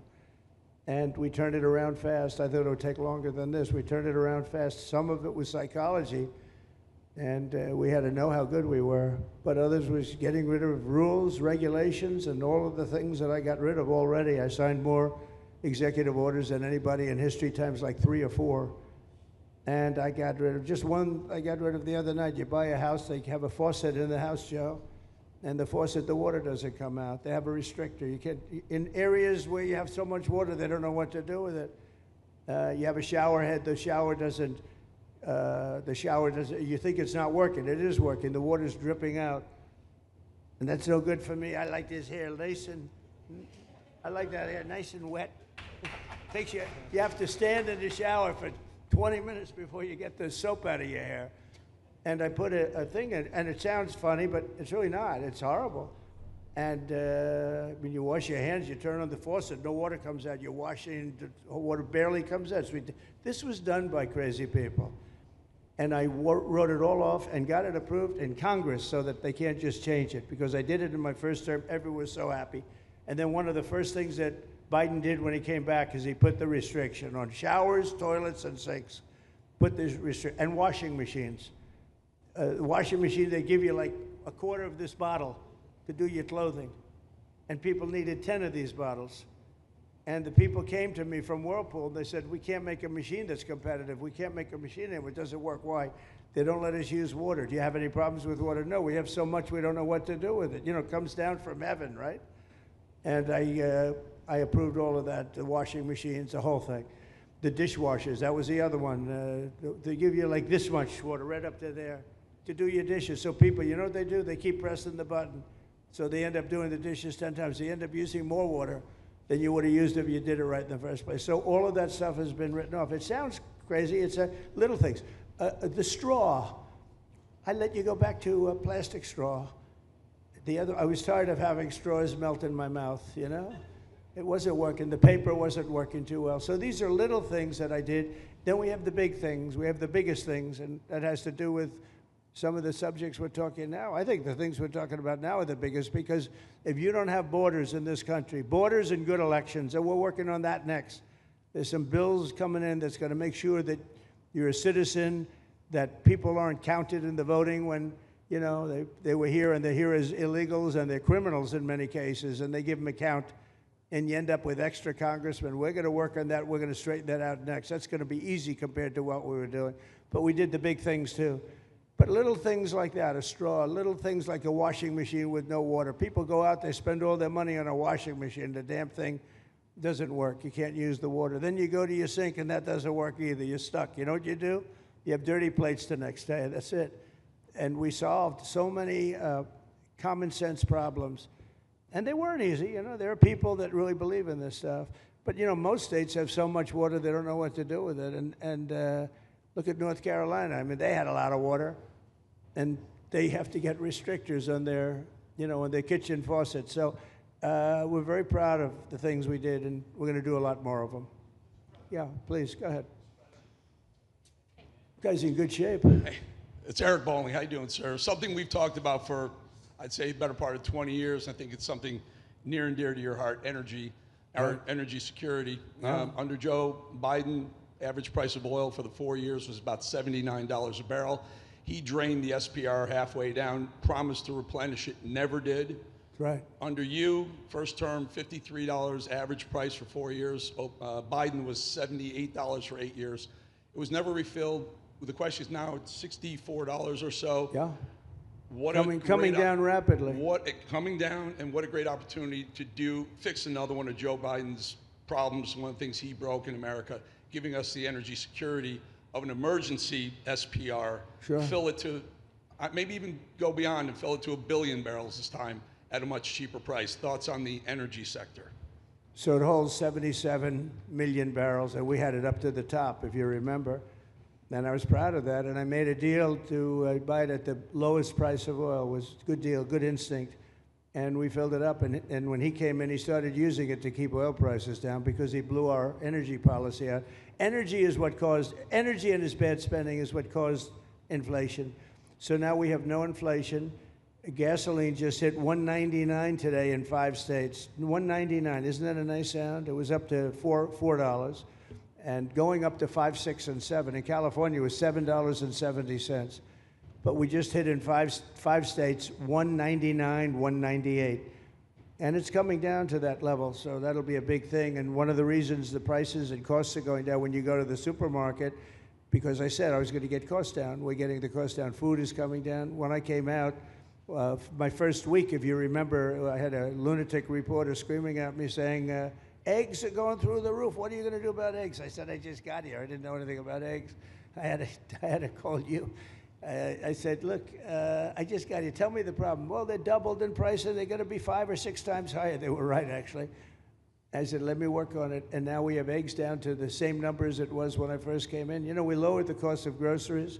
A simple word like that, groceries, it was like almost a strange word. I hadn't heard the word in so long, but what could be more beautiful than the word grocery? And we have the prices way down. We have the energy way down. Energy brought the groceries down, if you want to know the truth. And, you know, so we think we're going to get it lower, and we're going to fill up the it's called the Strategic National Reserves. I had it topped out, and this guy would use them every time before the election. He'd use them whenever they had an election. It was artificial. But believe it or not, as big as that are tens of hundreds of millions of barrels of oil, all filled up at low prices. But it was really meant for wars, and it wasn't meant for keeping your prices down during a holiday so that somebody could get elected. But they used it, and they didn't bring it. The only mistake you made, they didn't bring it a little down. They brought it right down to the bottom. The thing is practically empty. They never filled it up. They never spent 10 cents in filling it up. And we'll do that. When the market is right, we'll fill it up. I want to fill it up when the market's right. Thank you. How about one more question? Okay, please, in the back. Dana Marie McNichol, Fox News Channel. Mr. President, is there an expected time frame that detainees will spend here, days, weeks, months? And does that have anything to do with the immigration judges you just spoke about being trained and staffed here? When you say, what was the first part of your question? Is there a specific time frame you expect the detainees to spend here? Days, weeks, months? In Florida? Yes, here at Alligator Alcatraz. I'm going to spend a lot. Look, this is my home state. I love it. I love your government. I love all the people around. These are all friends of mine. They know them very well. I mean, I'm not surprised that they do so well. They're great people. Ron has been a friend of mine for a long time. I feel very comfortable in the state. I'll spend a lot of time here. I want to, you know, for 4 years, I've got to be in Washington, and I'm okay with it because I love the White House. I even fix up the little Oval Office. I make it, it's like a diamond. It's beautiful. It's so beautiful. It wasn't maintained properly, I will tell you that. But even when it wasn't, it was still the Oval Office, so it meant a lot. But I'll spend as much time as I can here. You know, my vacation is generally here because it's convenient. I live in Palm Beach. It's my home. And I have a very nice little place, nice little cottage to stay at, right? But we have a lot of fun, and I'm a big contributor to Florida, you know, pay a lot of tax. And a lot of people move from New York, and I don't know what New York is going to do. A lot of people moved to Florida from New York, and it was for a lot of reasons, but one of them was taxes. The taxes are so high in New York, they're leaving. I don't know what New York's going to do about that, because some of the biggest wealthiest people and some of the people that pay the most taxes of any people anywhere in the world, for that matter, they're moving to Florida and other places. So we're going to have to help some of these states out, I think. But thank you very much. I'll be here as much as I can. Very nice question. With that, I'd like to just end by saying I want to thank Ron and James and all of the people that have done such a great job, all of your staff. Really fantastic work. And it really started with site selection. You can do a great job, but if you have the wrong site in real estate, you have the wrong site, you're dead. And this was a great site selection, despite what you may read in the environmental press. Good job. And this was an honor for Christy and myself and Steve and all of our people to be here. And I also appreciate the media. They've treated us very fairly. Over the last few weeks, I've been treated very nicely. And it's so unusual. I'm not used to it, but we've gotten great accolades. Brian, I want to thank you for calling out, because I was waiting here, because I knew the vote was taking place and I'm answering questions, right? So I want to thank you very much and say hello to our friend. And I will see a lot of you. Thank you very much. We're going to make America great again. Thank you very much.